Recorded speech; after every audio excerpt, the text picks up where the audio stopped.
You're pretty good. We are back and we are live, guys. We have Troy Baker joining us today. All right. Alongside Young Yeah and KorruptRonin, my two co-hosts. We don't have a ton of time with Troy today, so we're going to start right off and welcome you, Troy, to the interview. Thank you so much for joining us. I'd like to start off the interview and talk about you just released a new album. Yes. Tell us about this album. I had a chance to listen to it over the weekend.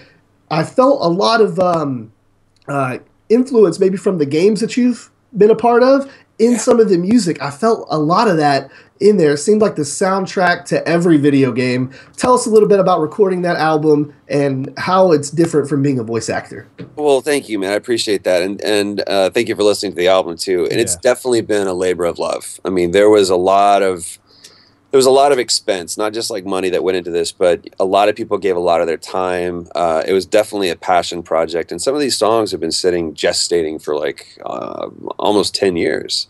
And fortunately, some of the, the opportunities that games have afforded me and the fact that we've been very lucky over the past few years, it allowed me the opportunity to make this album and to actually do it the way that I want to do it. And there's some freedom when you're an independent artist. You're not having to necessarily please, any label, or you're not having to worry about, is this going to be cool for the radio right now? Right. You're just making a good record.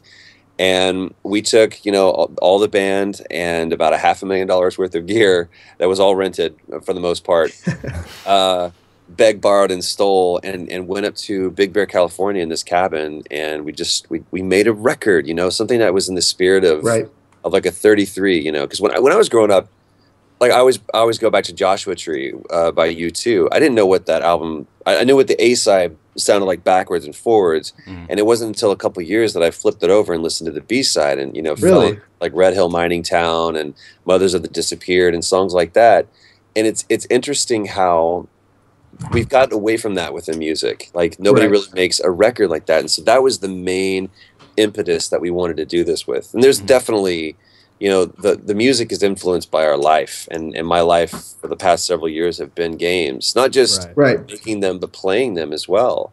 Right. And obviously there's, at the very end of it, there's a little nod to BioShock Infinite with doing, will the circle be unbroken? But it's a beautiful way that thing actually happened, because it wasn't planned. We weren't going to do that. It was about 4 o'clock in the morning on the last day. We were about to start breaking down, and I picked up an acoustic and I just started playing it. And the guys were like, what song is that? And I was like, oh, it's this. In the key of C, and completely unrehearsed, live, one take, we tracked that song. That's awesome. So oh, nice.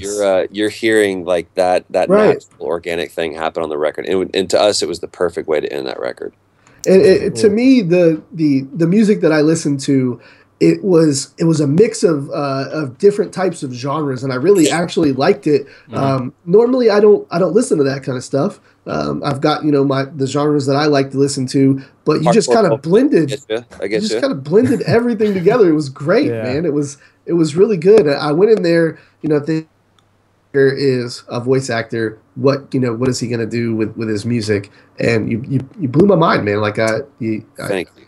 That's going to be a purchase for me, for sure. Thank you. And I've got a lot of influences, and what's even better is that there's a lot of people who, it's the same way that we make games, man. There's not one person that does this. Anytime someone says that, they loved a character that I did or whatever, it reminds me, and in turn I remind them, there's a lot of hands that touch that character. Naughty Dog, there's 150 to 200 people that touched Joel, or the Joker. There's like 80 to 100 people that touched, Joker in Montreal and all throughout Warner Brothers. So this is the same thing. This album is very parallel to that. There's a lot of people, from Johnny Watt, our producer, Rob King, our recordist and mixer, and all of the musicians that played on this, they all put their fingerprint on this, and it is what it is because of them. And I just kind of got to stand in the middle of this amazing storm and watch lightning literally being put into a bottle. And it's the thing. It's the thing that I'm the most proud of, man, because to see other people be able to catch a vision for creating a project and really put their love into it. And no one was, stamping their time card and collecting their checks. Everybody put in a lot of love and a lot of hard work and sweat into this. As a matter of fact, I've got the guitarist that played on the record up here in New York with me, James Bowen. He's just like, yeah, man, I want to come play with you any chance I get. So these are friendships that were formed from the making this record. Well, awesome. we definitely enjoyed the music. Guys, check out "Sitting in the Fire" from Troy Baker album, was 2014 release, I believe. Yep. It's awesome. Check it out. Fantastic album. But we're all gamers here, so we saw the influence of that. We've got some gaming questions for you. We're going to start off with Yong. Yong, what do you got for Mr. Baker? Well, first of all, it's an honor to speak to you. I love your work, and my community would like to express to you that you're pretty good. Everybody thinks you're pretty good. And also, tomorrow is your birthday, right? It is. Tomorrow. So happy birthday. Happy early birthday to you. Early birthday. Yeah, here's to more years of Troy Baker giving us amazing characters. So yeah, thank you for everything you've done for us. Yeah, here, fingers crossed. Yeah. Yes. So my first question to you is, and this is for the people who may not know who you are, all 2, 3 of them. Can you tell us a bit about yourself and just give us a rundown of your career? So who's Troy Baker? What events led to his success? And just what kind of work has he done? Well, I'm an Aries. I love long walks on the beach. I'm this Texas kid. I was originally from Dallas, and I moved out to LA in 2006. And before anything, I was a nerd, and I was a nerd when it wasn't cool to be a nerd. Like the stuff that I'm into now is literally the stuff that got me beat up after school. And it's this really cool badge of honor that we can wear. That I was talking to somebody in here earlier that I was super poor growing up, and so I had Randy had the Atari 1600 or the Atari 2600, and Lily across the street was the first one to get the Dreamcast, and so that's what my life was like, was going over to my friend's house and playing these things. Or on my birthday, I would be able to rent an NES. And I had one night to beat whatever game that I got. And so that's a frustrating way to play games, by the way, because all you guys had I'm just going to play it until I beat it. I'm like, I've got 24 hours to do this, And so I've stayed with gaming, and I've been with gaming so long. And fortunately, over the past, several years, I've been able to be a part of some really, really cool projects. Final Fantasy 13 was one of the things that I guess people started to stand up and take notice of me. I've been doing games before. Like my first game was Brothers in Arms. Love that. We'll talk about that in a little bit. That was one of my favorites. Me too. I was just talking to Mikey Newman from Gearbox about that last movie, the last cutscene, which is like 10 minutes long, which nobody did in games. And it clearly set up the Battle of the Bulge, and hopefully, who knows, they'll do another one, because I'd love to finish that franchise out. But while I'm making these games, I've been with the Call of Duty franchise since the very, very beginning, and I was able to star opposite Kevin Spacey in Call of Duty Advanced Warfare that came out last year, which to me had one of the best stories in a Call of Duty game. We were just talking about that. Yeah. It's so good. Like Modern Warfare 2 for me was amazing. Modern Warfare 3 was incredible because I love the ending with Price. And then Black Ops was so much fun too. I love the multiplayer in Black Ops more than anything. But then to be able to be the player character for a Call of Duty game was, as a gamer and as an actor, was a huge badge of honor. There's not a lot of times that you get afforded the opportunity to play something that you're a fan of. None more than being the Joker in Arkham Origins. Especially because I used to rush home every day after school and watch Batman the Animated Series. And when I found out that Mark Hamill, Luke Skywalker was the guy. Luke Skywalker. I was like, holy crap, are you kidding me? And to be able to work with those guys, to be able to work with Kevin, to be able to work with Mark, there's no bigger fanboy than there was that day in that room. And I was saying earlier, is like more people have walked on the moon than have played the Joker. So that's like a really cool honor to have. And then you have games like The Last of Us, which I think arguably is one of the most impactful games, definitely the last console generation, and possibly even of this one. We'll see what happens. But being a part of crafting these characters and creating these stories and being a part and sharing in these experiences with my fellow gamers has been an incredible benefit to an incredible experience. And I'm grateful to people like Naughty Dog and to Monolith, who did Shadow of Mordor, and to we were just Ubisoft. playing that before you came on. Dude, that's how we gear up for these interviews, is we play the games that the guy we're interviewing is in, so that everybody can see some of the work. Yeah, That's very, very cool. Yeah, I spent countless hours in Mordor, first of starting off being eviscerated by, and then later eviscerating a lot of Udricks, man. Because good God, it's so much fun. It's fun to chop off their heads. It never gets old. Definitely, it really doesn't. It really doesn't. Slow motion, I think our next question is coming from KorruptRonin. Ronin, what do you got for Troy? Yeah. So considering the success of the voice acting aspects of your career, would you be able to say that the music side of your career has been at the forefront of your aspirations in life, one of your big goals? I wouldn't say it's at the forefront. I think that I'm the kind of guy that has to constantly be reprioritizing, and I really like whatever I'm working on, whatever project I'm working on, that gets the full focus and attention of whatever I'm doing. And so I try to, if I'm working on the album, I try to make everything else disappear. If I'm working on Uncharted 4, everything else disappears. And you just really want to focus in, because I think that what we're creating is worthy of that attention. I just want to be an artist, man. I just want to create. I know that sounds super pretentious. No, it's perfectly fine, man. That's what I want to do. Right. Yeah. So I know we don't have a ton of time, but we've got a couple more questions we want to run through. I'd like you to briefly talk about, if you can, your experience from going from Matt Baker in Brothers in Arms. Sure. When you have an artist, like you said, kind of recreate your character, kind of meshing your face and your personality into the person that you voiced, all the way up to now you're being facial and mo-captured by Call of Duty and Metal Gear Solid.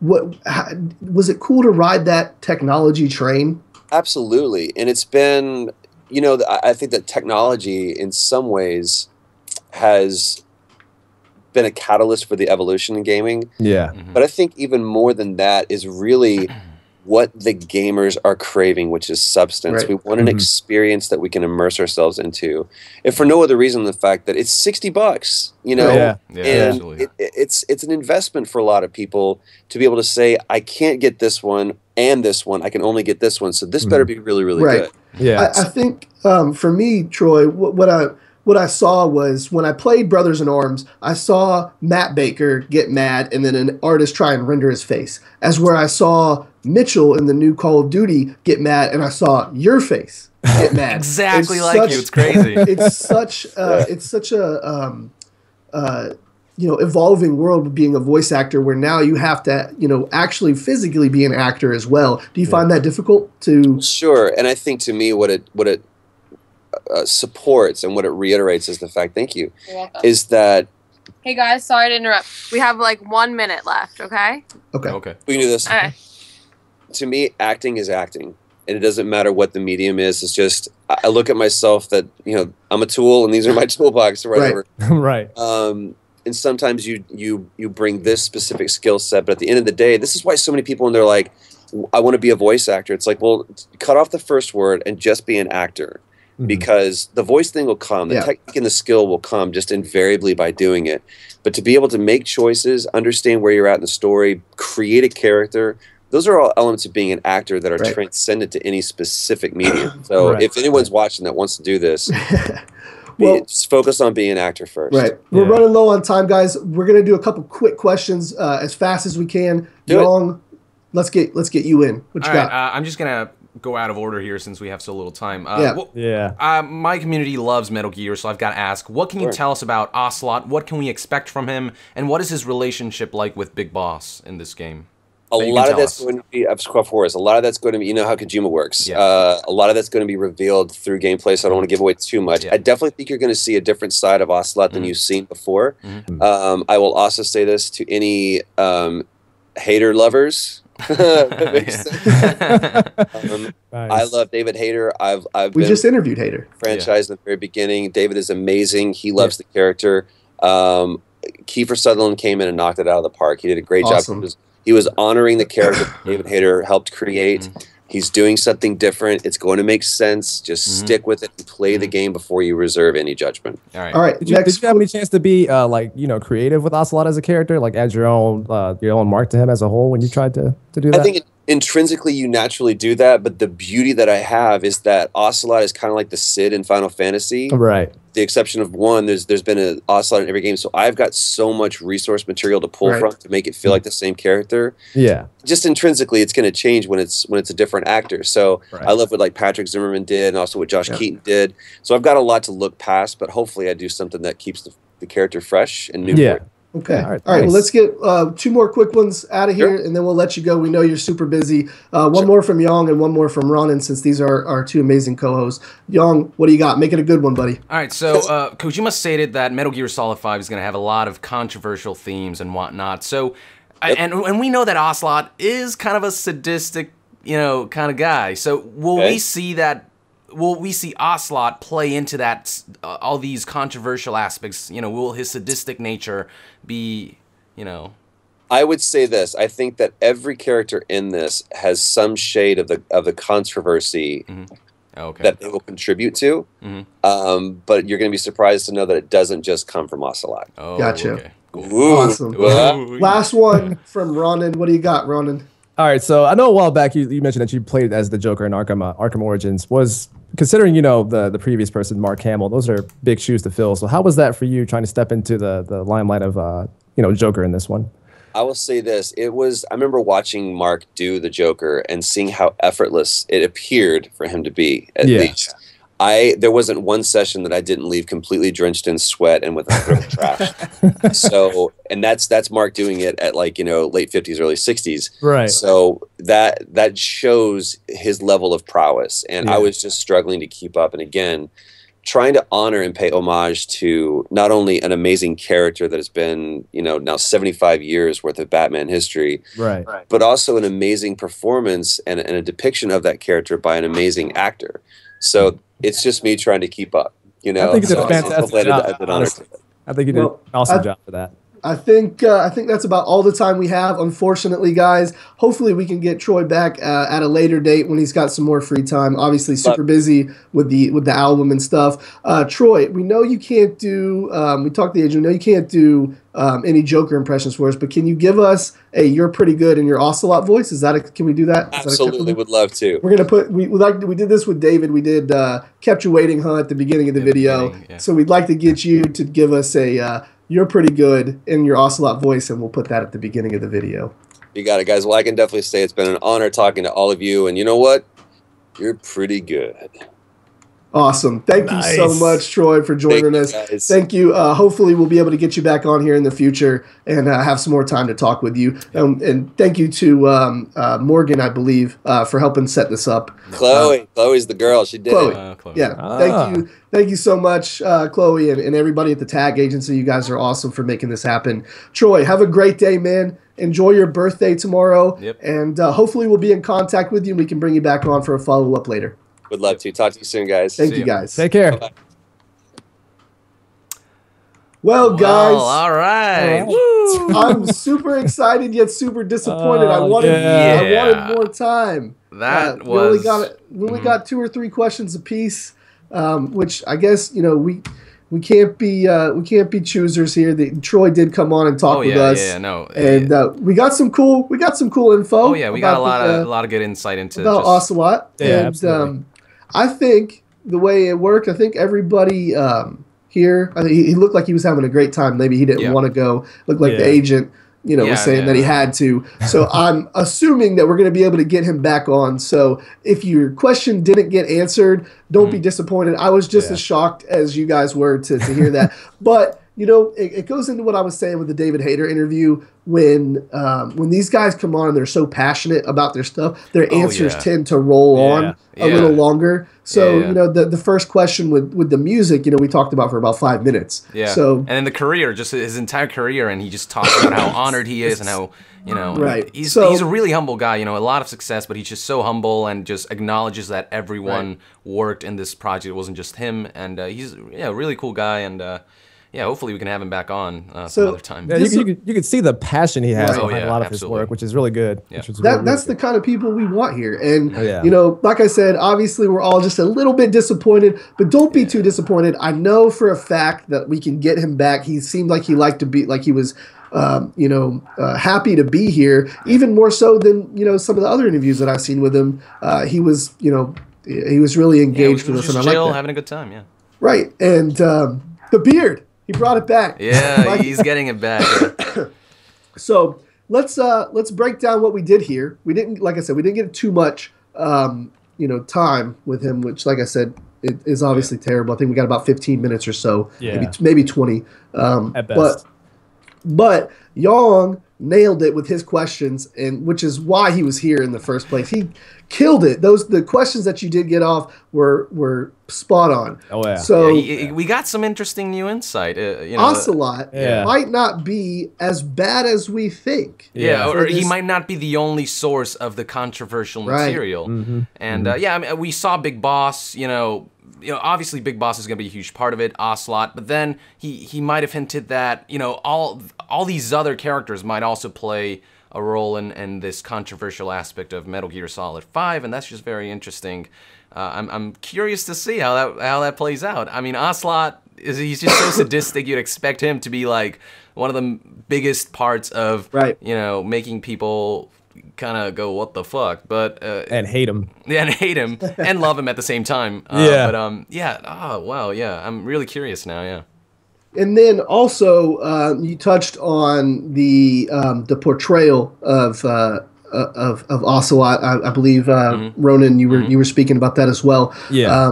When he goes into his characters, like you said, he solely drops everything. So I can honestly say my personal opinion is that he's gonna nail Yeah. Ocelot. I can already like from what I've seen of him now. He like his voice is like perfect, right in the middle between what the previous actors did and just the performance that he gives is sublime. And yeah, he's gonna nail it. Oh, yeah. No doubt. Confident. So yeah, and there's a lot of stuff that goes on behind the scenes with Ocelot, and we know that. And when hearing him just even briefly talk about it, it sounds like, as he said, he's extremely confident that Kiefer Sutherland has nailed the role, and he also, I don't know if you guys caught it, but he said there's a reason for it. Yeah. So Yeah. I'm really curious now what that particular reason is, and damn, I'm just so disappointed.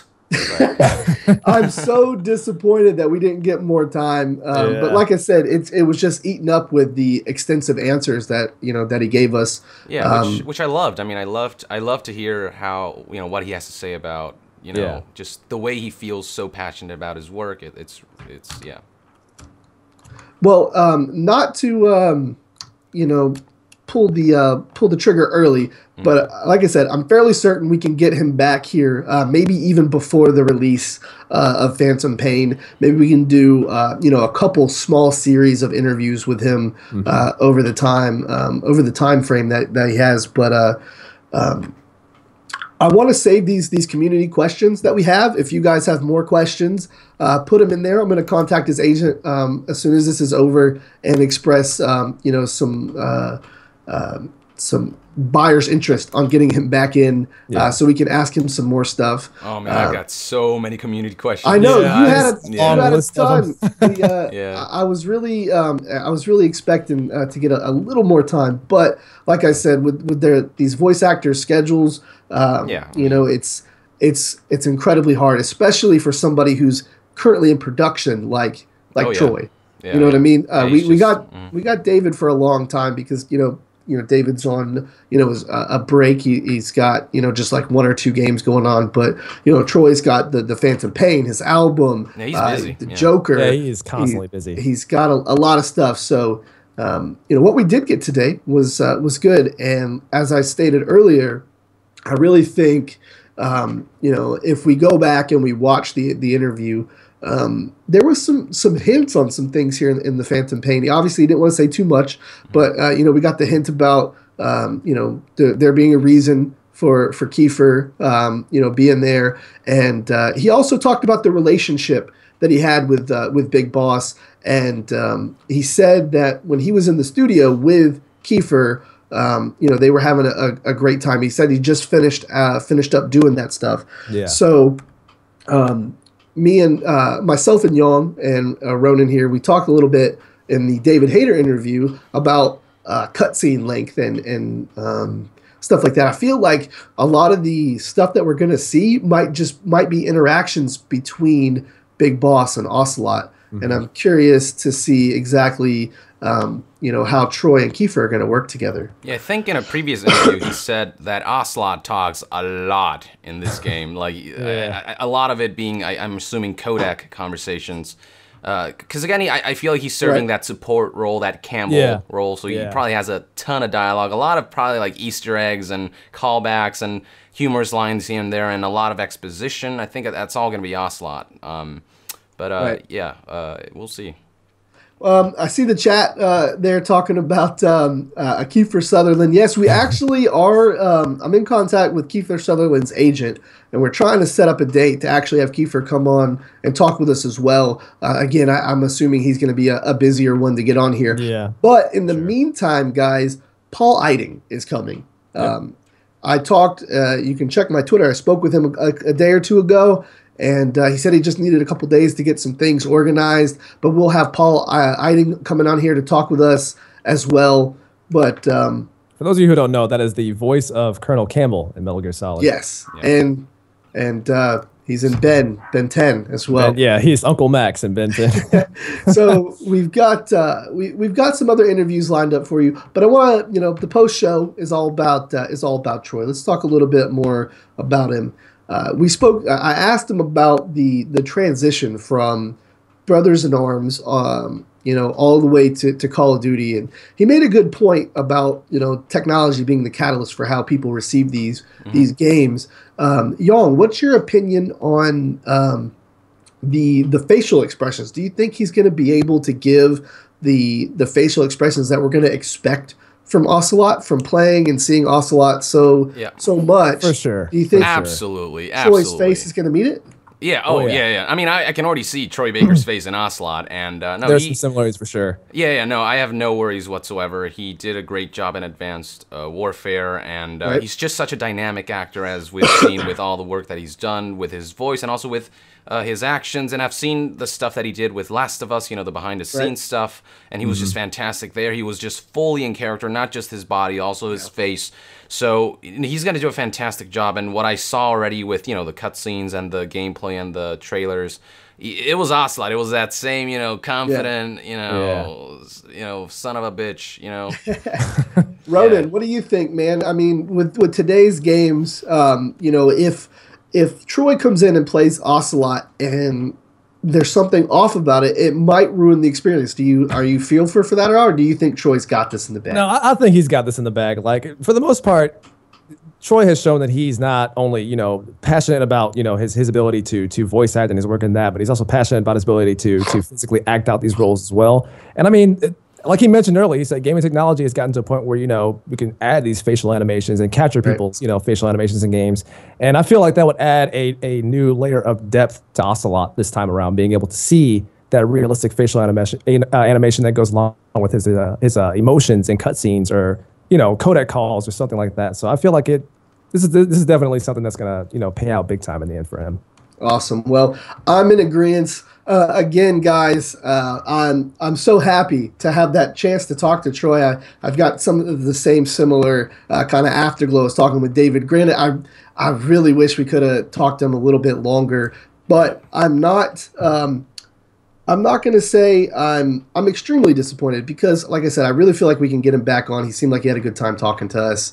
And my two co-hosts here, Ronin and Yong, nailed the questions that they did get to ask. And, I hope when he comes back that you guys will be joining me. Yeah, I'll have these questions archived, the community questions and all that, if we do get him back. Definitely so we can keep ask him archived. those. I'm going to hit the agent up today and see if we can schedule him maybe for in a couple weeks after his birthday. And after, I think he's got something, I think he has an event coming up for his music thing. So I think after that, we're going to try and get him back. But we do have myself, Ronin, and Young Ya interviewing the Outer Heaven Production Studios, which is now Big Cake Games. It's Big Cake, right? Yeah, Big Cake Games. Yeah. So we're going to talk about their new game, and it's going to be awesome. It's definitely not like Metal Gear. You know, it's a different project. Right. It's their own thing. But we can also get some insight into what happened with the Metal Gear remake. Exactly. And it's going to be a good, fun time. Yeah. So we've got that. Like I said, we've got Paul Eiding coming. Hopefully we can get Kiefer Sutherland. Hopefully we can get Troy Baker back on. But this all relies on you guys, the viewers. Without viewers like you guys and without these two co-hosts, I'm just a man in a camera. So I appreciate all the support. Like I said, granted, if the interview was longer, that would have been better. But what we did get was amazing. I mean, this is another day in my career that I'm not going to forget. I got to FaceTime with Troy Baker and ask him some questions and get a personal response and not just a written media statement, which is amazing. Which is I mean, I highly appreciate that he's taking his time to just sit with us in this humble stream of ours, and he's a cool guy, and you guys missed some of the best stuff prior to coming on to the interview. We had Troy in the Skype call for a minute or two before you guys got in here, and he's a funny guy, man. Oh, he's hilarious. He's a funny guy, really down to earth, just like David Hayter. Yep. Who hopefully we can get him to come back on as well in a couple months, because I know there's still questions out there for David. I know it. I still got plenty of questions that I want to ask too. So yeah. So yeah, if you guys didn't get your question answered, I know a lot of you had some community questions. A lot of your questions did kind of tie into the 2 or 3 that Yang was able to throw in there. Kind of did. Yeah. So hopefully we got some of the generalized questions answered. Keep sending them in. Keep sending them to Yang and Ronin, and commenting on the videos. And when we get Troy back in here, we'll be sure to, since we got the introductions out of the way, we're going to open up and just lightning fire with some questions for him. Yeah. Sorry, I'm looking at the chat. People are saying, Yang say Geico Gecko, and the Geico Gecko, in that there you go. voice. There we go. Are you happy? You guys happy? So normally we would wrap it up now, but I feel like since the interview was kind of short, we should give you guys maybe 5-10 minutes more of some chat. If you got 5-10 minutes? Yeah, absolutely. Yeah. All right, perfect. Sure. Ronin? Yeah. Good? Yeah, absolutely. All right, perfect. So I wanted to move this topic back towards Metal Gear, since that is where the majority of our fans come from, are the Metal Gear games.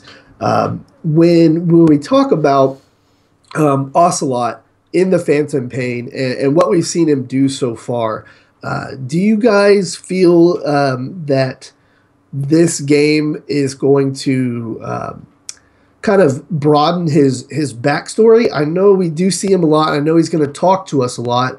But when we played Metal Gear 1, or Metal Gear Solid 1, we didn't get a ton of backstory on Campbell. Yep.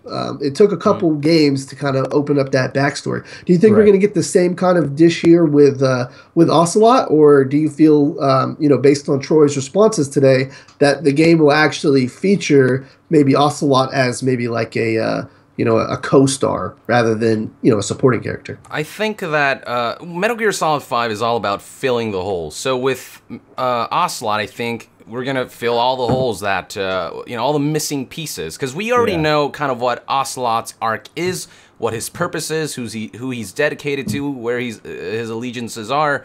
I think it's just more about. I think we will get a lot of backstory. We're gonna get maybe see a more personal kind of side to storytelling in terms of Ocelot, and I think we're gonna get all the holes filled, or as much of it as possible, because Metal Gear is just such a huge and expansive world that I don't know if you can kind of tell everything that you want to tell, but I think we're gonna get enough that we're gonna be satisfied, and we're gonna understand Ocelot more than we ever did.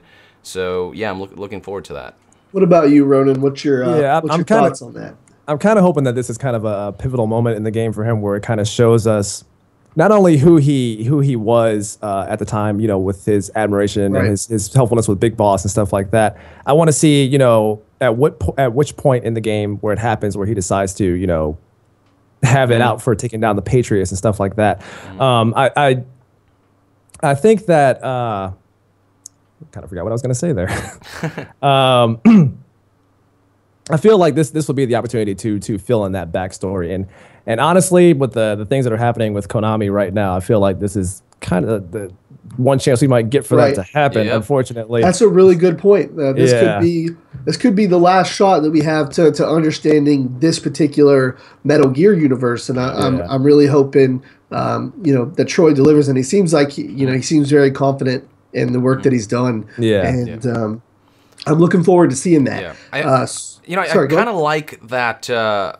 It's kind of like real history. You don't really 100% know exactly what happened because you weren't there. So I kind of like that we may not necessarily find out every single little detail. I would be fine with that as long as we get enough that we'll be satisfied with each character's respective arc. But the idea of not necessarily knowing every single little detail, I think that's what people love about Metal Gear. That's what where all the conspiracies and all that comes about. So I think I would be fine with not knowing every single little thing. So, all right. So switching gears real quick, let's talk about Troy's involvement as the Joker. Now they said today they made it very clear that he was not to do Joker impressions, which to me, maybe there's something going on with it within that storyline, which I'm new to the Batman Arkham stuff. I haven't really gotten too much into it, but I did start playing it a couple weeks ago. It went on sale. It was just a couple bucks for all of the games, so I picked them all up and I'm playing the games, and I see the Joker in that game. The progression and the story behind that is actually really intriguing for a Batman game or a Batman series in general. When I think Batman, and this is just my personal opinion, up until this game, or these set of games, Batman has always been kind of a modular, like, individual thing. Like the series stories, like the cartoons and stuff didn't really carry over, and you've got the Dark Knight type stuff, and everything was very kind of modular and compact. But with this Arkham game, everything's kind of connected, and it really builds a great storyline to the game. Now, the game goes into mature rating. And what do you think we're going to see from Troy Baker as the Joker? Wait. The Joker? In the Joker in Arkham? No, Troy Baker isn't playing Joker. First, well, I don't want to give away the spoiler, but we're not going to see... Yeah, Joker's not going to be in Arkham Knight. Troy Baker's playing Two-Face. Yeah. Is he? Yeah. He's not playing Joker. Oh, okay. Arkham Origins was the only time he played Joker. And, my mistake. It's with all of the roles that he has, it's easy to get confused, which game he's in and whatnot. But no, he's going to be Two-Face. Of that is do you think that it's given this mature rating for the bad guys itself? That's my main point. Regardless of who he is, if he's Two-Face, which is awesome, I think that's really cool. Two-Face is one of my favorite characters of Batman, but so he played Joker in some of the older games then, and now he's Two-Face. Do you think that the game is receiving this mature rating based on the villains doing their thing, or is it maybe blood in the combat? What's your opinion on this new rating and Troy's involvement in as a bad guy now? I think we will see Batman have just the toughest mission, whatever you want to call it, yet. And I think maybe we'll see Batman in situations that warrant that M rating. I don't know. Maybe he'll get captured and tortured or something. I don't know. It's just I feel like they're going Which is all right out. Up Two-Face's alley. Yeah. They're going all out with Arkham Knight because it's the last game in the trilogy, I suppose. And so I think they're willing to go all out with a bit more violence, a bit more grittiness if they have to in order to express whatever it is they want to express. But it's hard to say exactly where that comes from because from what I've seen in footage, it looks like similar. Similar. Like the previous games. Yeah. Yeah. So I don't know. I think maybe it's one particular scene where the mature rating comes from because that often happens. Right. Maybe that one little scene where it's just like a little too much. That's the one thing that drives the mature rating. So maybe we'll see this one particular scene that's really gonna be like, whoa, all right. Who knows? Yeah.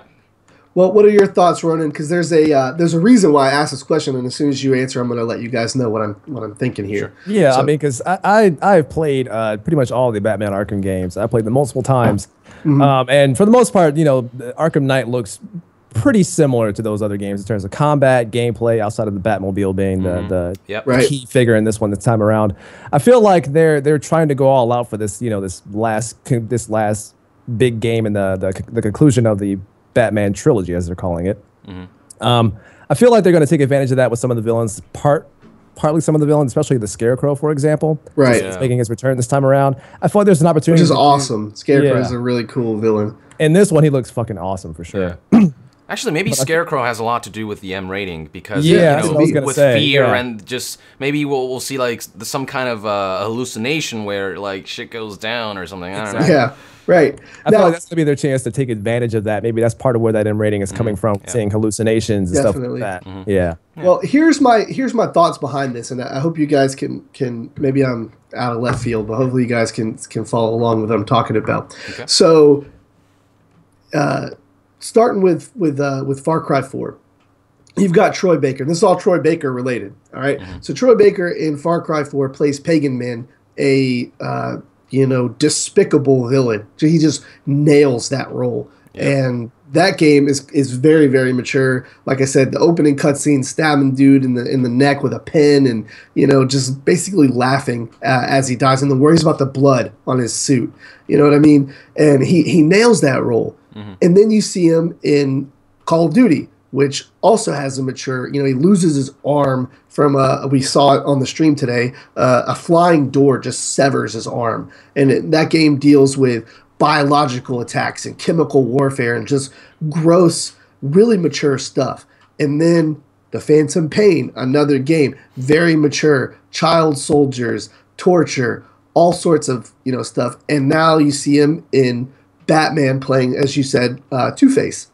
So I'm seeing this arc with Troy Baker being, not necessarily a villain in all of the games, but in all very controversial and, M-rated titles. Yep. And, do you guys have a feeling that, maybe that they brought Troy on because he portrays that so well, and to capture, not just Troy, but all of the other actors and voice actors in that game, to capture that essence, it needs a mature rating? Oh, yeah. I mean, if you want to get something controversial, you need the performance to convey that. And Troy Baker's just got it. And he's just so talented. And he's nailed it every time. With every the roles, time. Yeah, every time. With the roles he's gotten lately, I mean, everyone's looking to Troy Baker for whatever, their game. And so it's only natural, I think, to get Troy Baker if you want to do something mature, something controversial. He's just up there with some of the best voice actors, period. Yeah, so that was my thought pattern behind that, and why I was thinking that maybe that game received a mature rating so that they could bring in this group of characters, or this cast of characters that kind of portray that. And I would say if anybody in the Batman series portrays violence, if it's not the Joker, it's Two-Face. Right. Two of the most badass characters in that game, in that whole series, but. Regardless, Troy came on and talked a little bit about all that stuff. So if you guys are just joining us, I see there's a couple new people in the chat here. The Troy Baker interview's over. It was quite short. It's only about 20 minutes long. Granted, technically that's not short. 20 minutes is a good decent amount of time. Yeah. But we didn't get to ask a ton of questions. So that was our disappointment there. We'll make sure we roll the questions out faster next time for anybody who missed it. But the video is going to be up on Yong Ya's channel, youtube.com/c/YongYa. If one of the admins could post that in the chat, I would appreciate that. You can check the video out over there. You can also see KorruptRonin live stream at hitbox.tv/KorruptRonin. Are you streaming today, Ronin? Yes, I am actually. Ooh. Awesome. So, yeah, guys, little post-show talk with Yong Ya and KorruptRonin, again expressing my my gratitude and apologies at the same time. Very gracious to have him on here. Oh, yeah. Sorry it was short. They're not all going to be as long as David Hayter. David Hayter really took, a lot of time some for time. us, He took like an hour and a half to talk awesome, with us. It's a fantastic hour. Yeah, it was. It was a great hour. Yeah. And, Troy's busy though, so unfortunately, Troy being busy, this is what we got for today. But trust me, Yong, Ronin, and myself are hard at work getting you guys more interviews, and we will definitely attempt to bring Troy back on here. His agent was great in setting up the time. He was great on on camera. He was an awesome guy to talk to. We definitely appreciate it. Yong, what do you got to say to everybody? Got any closing statements? You got to wrap up anything? I'll see you guys next time. Yong out. And Ronin. You guys keep it classy, stay sharp, and I'll see you all in a couple hours, actually. Awesome. Thank you guys so much for joining me. Make sure you check those guys out on their YouTube channel and their Hitbox channel. And stay tuned for more interviews here at FraggedNation TV.